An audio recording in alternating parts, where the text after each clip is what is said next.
Assalamualaikum warahmatullahi wabarakatuh. Pagi ini, Khazanah kembali menyajikan kepada Anda embun-embun ilmu yang terpendam dalam luasnya Khazanah Islam. Ada seorang laki-laki berambut gondrong dikomentari temannya, lantas dia menjawab, "Jangan mencela orang berambut gondrong, karena Nabi SAW juga berambut gondrong." Percakapan semacam ini sering kita dengar dalam pergaulan sehari-hari. Benarkah Nabi SAW berambut gondrong? Memang benar, rambut Rasulullah SAW panjangnya sampai menyentuh bahunya, sebagaimana dalam banyak hadis. Misalnya hadis dari Bara bin Azib, dia berkata, "Aku tidak pernah melihat rambut melampaui ujung telinga seorang pun yang lebih bagus dari rambut Rasulullah." Dalam suatu riwayat lain, rambut Rasulullah sampai mengenai kedua bahunya. Hadis riwayat Muslim. Karena rambut yang panjang ini Nabi selalu memperhatikan dan mengurusnya, membersihkan dan tidak membiarkan rambutnya acak-acakan. Nabi pun berpesan dalam sabdanya, "Siapa yang mempunyai rambut, hendaknya memuliakannya." Hadis riwayat Abu Daud. Dalam Aunul Ma'bud dijelaskan, maksud hadis ini adalah agar rambut dirawat, dihias, dan dibersihkan dengan keramas, diberi minyak dan disisir. Jangan dibiarkan acak-acakan, karena kebersihan dan penampilan bagus itu disenangi. Dengan demikian, apakah berarti memanjangkan rambut bagi laki-laki alias gondrong itu dianjurkan dalam syariat agama? Para ulama memandang masalah ini dengan pandangan yang berbeda-beda. Ada yang berkesimpulan bahwa rambut gondrong itu sunnah Nabi SAW. Mereka berdalih bahwa hukum asal perbuatan Nabi SAW adalah ibadah, sebagaimana keumuman firman Allah Subhanahu wa Ta'ala. "Sesungguhnya telah ada pada diri Rasulullah itu suri teladan yang baik bagimu, yaitu bagi orang yang mengharap Allah dan hari kiamat, dan dia banyak menyebut Allah." Al-Quran Surah Al-Ahzab ayat 21. Ayat ini menunjukkan bahwa setiap perbuatan yang dilakukan dalam rangka meniru Rasulullah SAW itu bagus dan dihukumi sebagai ibadah. Dan ini adalah pendapat Imam Ahmad. Dalam Al-Mughni, Imam Ahmad menjelaskan, memanjangkan rambut bagi laki-laki hukumnya sunnah. Seandainya kami mampu melakukannya, maka akan kami lakukan. Tetapi ada faktor kesibukan dan biaya yang diperlukan. Pendapat ini dikuatkan oleh perbuatan Rasulullah SAW yang memanjangkan rambutnya. Padahal perbuatan ini perlu waktu, sibuk mengurusnya, dan perlu biaya untuk minyak rambut dan semisalnya. Andaikan ini bukan sunnah, maka Nabi SAW tidak akan susah payah melakukannya. Para ulama lain berkesimpulan berbeda. Mereka mengatakan bahwa memanjangkan rambut hukumnya bukan sunnah, tetapi hanya sekedar adat kebiasaan dan hukumnya mubah, boleh dilakukan dan boleh tidak. Pendapat ini didasari oleh perintah Rasulullah SAW kepada orang yang mencukur sebagian rambut anaknya dan menyisakan sebagian lainnya. Beliau mengatakan, "Cukurlah semua atau jangan dicukur semua." Andaikan memanjangkan rambut hukumnya sunnah, maka Rasulullah SAW tidak akan memerintahkan untuk mencukur, tetapi akan memerintahkan supaya dipanjangkan karena itu sunnah. Adapun yang dilakukan oleh Nabi SAW, beliau memanjangkan rambutnya bukan karena menganjurkan demikian, tapi karena adat kebiasaan manusia saat itu memang demikian.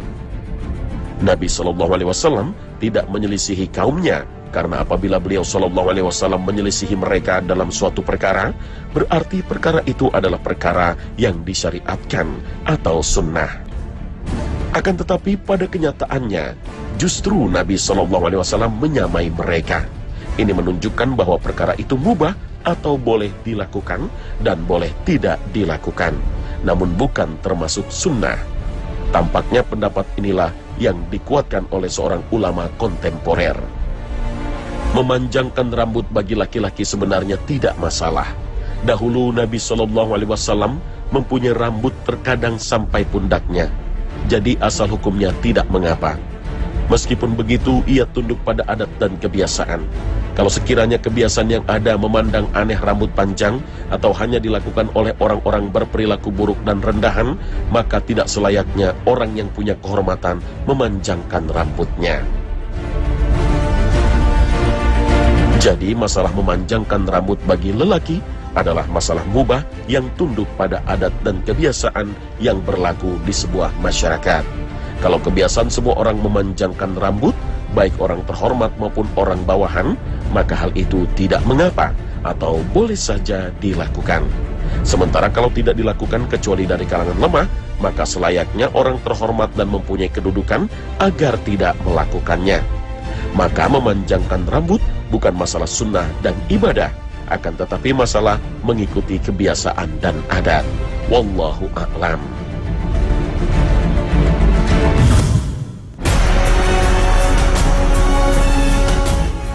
Pemirsa Khazanah, beralih ke masalah lain.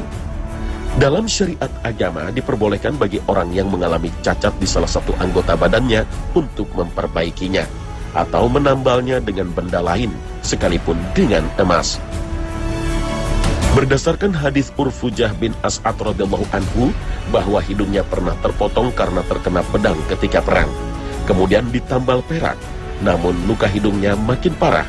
Kemudian Nabi SAW menasihatkan agar ditambal dengan emas dan ternyata cocok. Hadis riwayat An-Nasa'i dan Abu Daud. Berdasarkan hal ini pula, orang-orang yang mengalami patah tulang kemudian disambungkan dengan pen atau besi diperbolehkan selama untuk pengobatan. Ibnu Mas'ud radhiyallahu anhu menuturkan, Rasulullah SAW melarang orang mencukur alis, mengkikir gigi, menyambung rambut, dan mentato kecuali karena penyakit. Hadis riwayat Ahmad. Kalimat kecuali karena penyakit dalam hadis ini dijelaskan maksudnya oleh Asy-Syaukani bahwa keharaman yang disebutkan dalam hadis hanya jika tindakan tersebut dilakukan untuk tujuan memperindah penampilan. Akan tetapi jika bertujuan untuk menghilangkan penyakit atau cacat, tidak mengapa. Berdasarkan keterangan ini bisa disimpulkan bahwa semua intervensi luar yang mengubah keadaan tubuh kita hukumnya dibolehkan, jika tujuannya dalam rangka pengobatan atau mengembalikan pada kondisi normal. Dan ini tidak termasuk mengubah ciptaan Allah yang terlarang. Lalu bagaimana jika orang yang memasang besi dalam tubuhnya, emas, atau seorang wanita yang memasang viral KB, lalu orang itu meninggal? Apakah semua benda-benda yang ada di tubuhnya itu harus dikeluarkan dulu sebelum jenazah dimakamkan? Jenazah seorang muslim harus diperlakukan seperti orang hidup. Artinya tidak boleh dikerasi, tidak boleh dilukai, atau diambil bagian tubuhnya, apalagi dipatahkan tulangnya. Hal ini dilarang dalam syariat agama. Dari Aisyah radhiyallahu anha, Rasulullah SAW bersabda, mematahkan tulang mayit statusnya sama dengan mematahkan tulangnya ketika masih hidup. Hadis riwayat Abu Daud, Ibnu Majah, dan yang lainnya. Berdasarkan hadis ini muncul fatwa yang menegaskan satu kaidah. Bagian prinsip penting dalam syariat, kehormatan seorang muslim ketika sudah mati statusnya sama dengan kehormatannya ketika masih hidup. Karena itu tidak boleh dilanggar kehormatannya. Para ulama menegaskan bahwa tidak wajib mengambil benda asing yang ada pada tubuh mayit. Makna tidak wajib artinya keberadaan barang itu di tubuh mayit tidak memberikan dampak apapun bagi mayit. Keberadaan benda itu tidaklah menyebabkan si mayit menjadi tertahan amalnya atau dia tidak tenang atau keyakinan semacamnya. Dalam kitab Al-Insaf, Al-Mardawi Al-Hambali mengatakan, dalam kitab Al-Fusul dinyatakan, jika ada orang yang butuh untuk mengikat giginya dengan emas, kemudian giginya diberi kawat emas, atau dia butuh hidung emas, kemudian dia diberi hidung emas lalu diikat, kemudian dia mati, maka tidak wajib dilepas dan dikembalikan kepada pemiliknya, karena melepasnya menyebabkan menyayat mayat. Hal yang sama juga disampaikan Ibnu Qudamah. Jika tulang seseorang ditambal dengan tulang hewan lain, lalu ditutupi kemudian dia mati, maka tidak boleh dilepas jika tulang pasangan itu suci. Namun jika tulang pasangan itu najis, dan memungkinkan untuk dihilangkan tanpa menyayat mayit, maka dia diambil. Karena ini termasuk benda najis yang mampu untuk dihilangkan tanpa membahayakan. Namun jika harus menyayat mayit, maka tidak perlu dilepas. Dari keterangan ini, pada prinsipnya, melepas benda yang ada di jasad mayit tidak diperbolehkan, kecuali jika ada dua pertimbangan. Pertama, ada maslahat besar untuk mengambil benda itu, misalnya karena nilainya yang mahal, atau karena benda yang ada di tubuh mayit itu najis. Kedua, tidak membahayakan bagi mayit, misalnya tidak harus menyayat mayit. Selain itu, tidak diperbolehkan mengambilnya. Pertanyaan yang kemudian muncul adalah, bagaimana jika benda di tubuh mayit itu benda berharga? Misalnya gigi palsu dari emas, apakah juga tidak boleh dicabut dan tetap dibiarkan dikubur bersama mayit? Seorang ulama kontemporer menjelaskan, jika benda itu tidak bernilai, tidak masalah dikubur bersama mayit, seperti gigi yang bukan emas atau perak, atau hidung palsu yang bukan emas. Namun jika benda itu bernilai, maka boleh diambil, kecuali jika dikhawatirkan akan merusak badan mayit. Misalnya jika proses pencabutan gigi palsu dari emas itu akan merusak rahang, maka gigi itu hendaknya dibiarkan untuk dikubur bersama mayit. Islam telah menetapkan bahwa kehormatan diri seseorang wajib dipelihara ketika hidupnya maupun setelah matinya. Dengan kata lain, menyakiti seseorang ketika matinya sama saja dosanya dengan menganiaya seseorang ketika hidupnya. Berdasarkan hadis Aisyah radhiyallahu anha, Rasulullah shallallahu alaihi wasallam bersabda, memecahkan tulang mayat itu sama dengan memecahkan tulang orang hidup. Hadis riwayat Ahmad, Abu Daud, dan Ibnu Hibban. Dalam hadis lain yang diriwayatkan oleh Imam Ahmad, ketika Rasulullah shallallahu alaihi wasallam melihat Amr bin Hazm sedang bersandar pada sebuah kuburan, beliau shallallahu alaihi wasallam pun bersabda, janganlah kamu menyakiti penghuni kubur ini. Inilah sebabnya jumhur mayoritas ulama menganggap makruh memotong kuku. Begitu juga mencabut kumis, bulu ketiak, atau bulu kemaluan pada tubuh mayit, walaupun hanya satu helai. Karena hal itu akan menyakiti mayat. Padahal ketika hidupnya, Islam menganjurkan untuk memotong kuku, mencabut bulu ketiak, mencukur kumis, dan kemaluan. Oleh karenanya, tidak perlu diambil lagi sesuatu yang sudah dipasang di dalam tubuh seseorang apabila ia telah meninggal. Wallahu a'lam.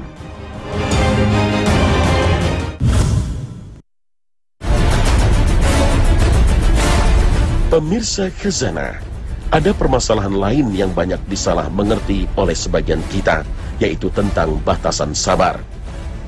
Setidaknya ada sekitar 70 lebih keterangan Al-Quran terkait sifat keutamaan sabar, anjuran sabar, dan ganjaran yang akan diperoleh orang yang senantiasa menjaga kesabaran. Saking mulianya tabiat ini, tak heran bila kesabaran selalu diidentikan dengan keimanan. Seperti yang dikatakan sahabat Ali bin Abi Thalib radhiyallahu anhu, ketahuilah bahwa kaitan antara kesabaran dan keimanan adalah ibarat kepala dan tubuh. Jika kepala manusia sudah tidak ada, secara langsung tubuhnya juga tidak akan berfungsi. Apabila kesabaran sudah hilang, keimanan pun akan hilang. Banyak orang yang bilang sabar itu ada batasnya. Kalimat ini bukanlah kalimat baru. Seringkali kita mendengarnya, atau bisa jadi kita sendiri termasuk orang yang mudah mengatakan kalimat ini. Benarkah sabar itu berbatas atau tanpa batas? Jika berbatas, di manakah batas akhir dari sebuah sikap bijak bernama sabar itu? Sabar merupakan salah satu mutiara yang diajarkan oleh Rasulullah SAW kepada umatnya. Dalam sebuah riwayat beliau mengatakan, sungguh ajaib setiap urusan orang beriman. Jika diberi nikmat, mereka bersyukur, dan itu baik baginya. Jika diberi ujian, mereka bersabar, dan itu baik baginya. Sabar dalam hadis ini dikategorikan sebagai sebuah sifat yang membuat orang mukmin ajaib dalam pandangan Allah dan Rasulullah. Hakikatnya, kesabaran itu tidak memiliki batas.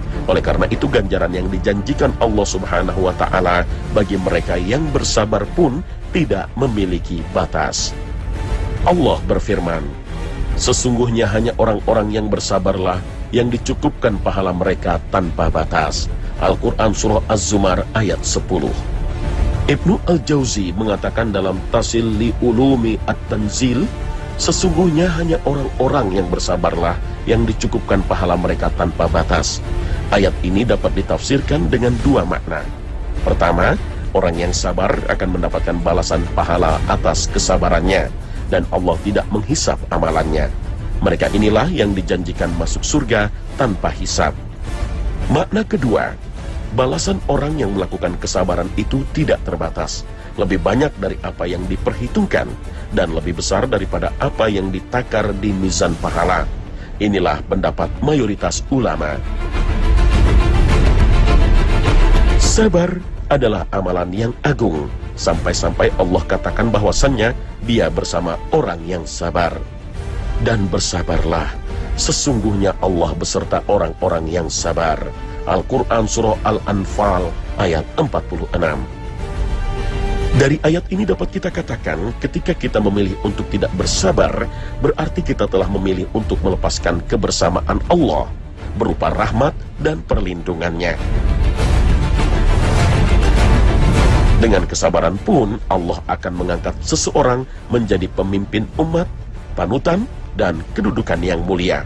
Allah berfirman, dan kami jadikan di antara mereka itu pemimpin-pemimpin yang memberi petunjuk dengan perintah kami ketika mereka sabar, dan adalah mereka meyakini ayat-ayat kami. Al-Quran Surah As-Sajdah ayat 24. Demikian besar rahmat dan ganjaran yang Allah berikan bagi orang-orang yang bersabar. Pahala dan keutamaan yang begitu besar ini berupa ma'iyah atau kebersamaan dari Allah, pahala tanpa batas, kedudukan yang mulia. Semestinya menjadikan seseorang berkeinginan kuat dan terpacu untuk mewujudkan hakikat kesabaran itu sendiri, yakni kesabaran yang tiada batas. Lalu apa yang membuat seseorang kehilangan nilai sabar? Adakah perbuatan yang meniadakan kesabaran? Menurut Ibnul Qayyim, hal-hal yang menafikan kesabaran adalah rasa kesal dalam kalbu, berkeluh kesah dengan lisan kepada selain Allah Subhanahu wa Ta'ala, dan melakukan perbuatan maksiat seperti menampar-nampar pipi, merobek-robek baju, menjambak-jambak rambut, dan yang semisalnya. Hal ini kembali menimbulkan tanya, apakah berkeluh kesah kepada Allah Subhanahu wa Ta'ala bisa menghilangkan nilai sabar, padahal dalam berdoa kita sebenarnya tengah berkeluh kesah kepada Allah?